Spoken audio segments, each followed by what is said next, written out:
রমজান মাসকে সামনে রেখে বাজার স্থিতিশীল রাখতে বড় পরিসরে ভোজ্য তেল, চাল ও সার কেনার অনুমোদন দিয়েছে সরকার।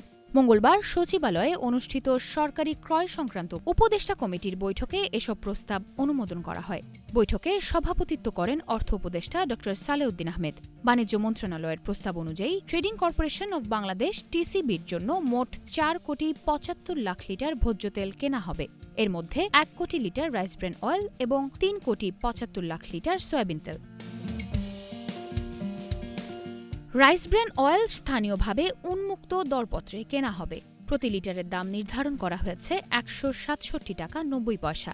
জীবন অবাক না করলে কে করবে? 28% মিল্ক ফ্যাটের অবাক করার সাথে ফ্রেশ মিল্ক পাউডার। জীবন অবাক করুক প্রতিদিন। গাইবান্ধার প্রধান অয়েল মিল সরবরাহ করবে 25 লাখ লিটার, ঢাকার green oil and poultry feed industries 25 lakh litre এবং মজুমদার প্রোডাক্টস লিমিটেড সরবরাহ করবে 50 লাখ লিটার।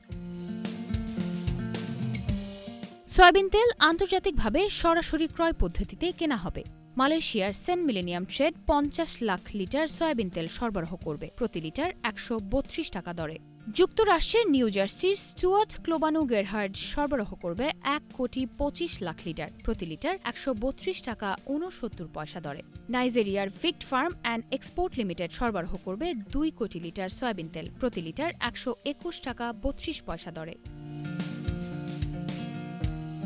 একই বৈঠকে খাদ্য মন্ত্রণালয়ের প্রস্তাবে মোট 1 লাখ টন চাল আমদানির অনুমোদন দেয়া হয়।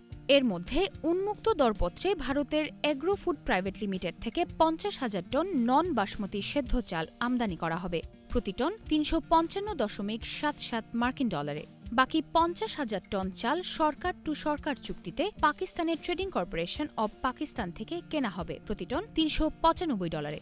সরকার বলছে, রমজান সামনে রেখে নিত্যপণ্যের সরবরাহ নিশ্চিত ও বাজার স্বাভাবিক রাখতেই এই বড় আকারের ক্রয় সিদ্ধান্ত।